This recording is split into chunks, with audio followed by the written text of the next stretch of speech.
이정아 씨는 남편이 세상을 떠난 뒤 3년 동안 같은 시간에 눈을 떴습니다.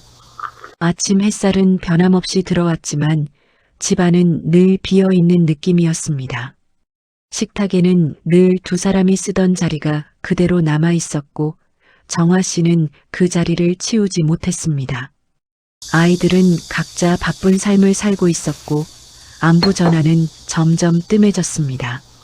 정화 씨는 하루에 사람 목소리를 듣지 못하는 날이 많아졌습니다. 그럴수록 생각은 과거로만 흘러갔습니다. 밤이 되면 불안이 커졌고 잠은 쉽게 오지 않았습니다. 어느 날 정화 씨는 더는 집안에만 있으면 안 되겠다고 느꼈습니다. 그렇게 동네 문화센터에 발길을 옮기게 되었습니다. 그곳에서 그녀는 조용히 자리에 앉아 있던 한 남자를 처음 보게 되었습니다. 문화센터에서 마주친 박성만 씨는 말수가 적은 사람이었습니다. 두 사람은 처음엔 인사만 나누는 사이였습니다. 하지만 같은 수업, 같은 시간, 같은 자리에서 자주 마주치며 자연스럽게 함께 걷게 되었습니다. 혼자 집에 있으면 시간이 너무 길어요. 성만 씨의 말에 정화 씨는 고개를 끄덕였습니다. 그 말은 정화 씨의 마음을 정확히 짚고 있었습니다. 정화 씨는 오랜만에 누군가에게 자신의 하루를 설명했습니다. 집으로 돌아오는 길이 더 이상 무겁지 않다고 느꼈습니다. 주변에서는 재혼을 말렸지만 정화 씨는 외로움을 외면할 수 없었습니다. 그녀는 다시 한번 삶을 믿어보기로 결심했습니다. 결혼 후 정화 씨의 하루는 바뀌었습니다. 아침에 일어나면 할 일이 생겼고 집안에 사람 기척이 있었습니다. 정화 씨는 그 사실만으로도 안심이 되었습니다. 성만 씨는 생활비 이야기를 자연스럽게 꺼냈습니다. 부부인데 따로 관리할 필요 있나요? 정화 씨는 그 말이 틀리지 않다고 생각했습니다.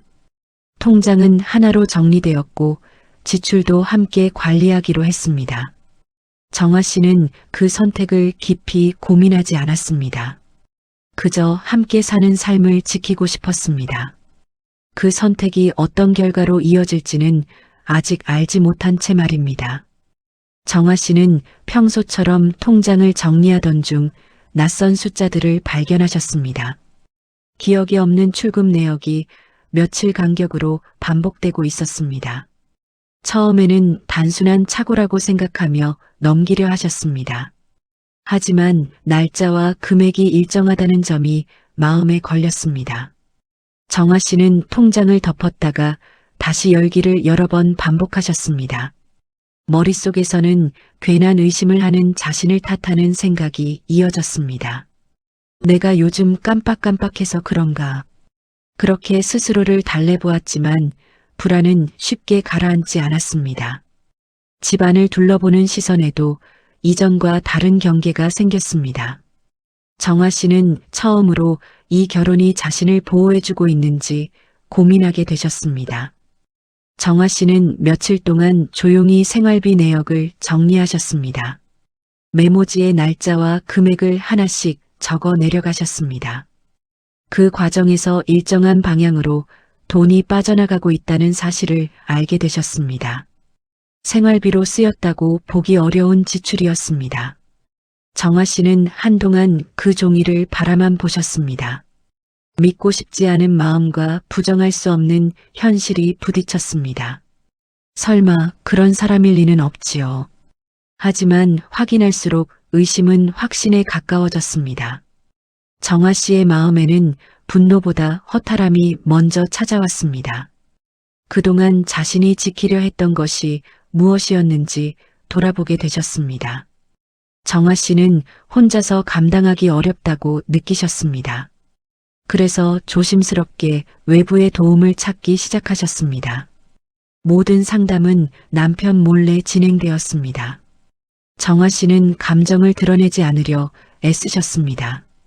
대신 기록과 사실을 차분히 정리하셨습니다. 하루하루 준비하며 마음도 조금씩 단단해졌습니다. 이제는 피하지 않겠습니다. 그 말은 다짐에 가까웠습니다. 두려움은 여전히 남아 있었지만 이전처럼 압도적이지는 않았습니다. 정화 씨는 스스로를 지키는 선택을 준비하고 계셨습니다. 이혼 절차는 생각보다 빠르게 진행되었습니다. 정화 씨는 중요한 재산을 대부분 지켜낼 수 있었습니다. 짐을 싸던 날 집안은 다시 조용해졌습니다. 하지만 예전처럼 숨막히는 침묵은 아니었습니다. 정화 씨는 오히려 마음이 차분해지는 것을 느끼셨습니다. 이제 정말 끝났구나. 그 말과 함께 긴장이 풀렸습니다. 외로움이 사라진 것은 아니었지만 견딜 수 있는 크기였습니다. 정화 씨는 자신을 잃지 않았다는 사실에 안도하셨습니다. 삶의 방향이 다시 자신의 손으로 돌아왔음을 느끼셨습니다. 정화 씨는 작은 집으로 이사하셨습니다. 짐은 많지 않았지만 필요한 것들은 모두 갖추고 있었습니다. 아침마다 창문을 열고 햇살을 맞이하셨습니다. 하루의 일정은 오롯이 자신의 선택이었습니다. 누군가의 눈치를 보지 않아도 되는 시간이 늘어났습니다. 정화 씨는 늦은 나이에도 삶이 다시 설계될 수 있음을 깨달으셨습니다. 과거의 선택을 모두 후회하지는 않으셨습니다. 그 경험이 지금의 자신을 만들었기 때문입니다. 정화 씨는 더 이상 서두르지 않기로 하셨습니다. 천천히 자신에게 집중하며 살아가기로 마음먹으셨습니다.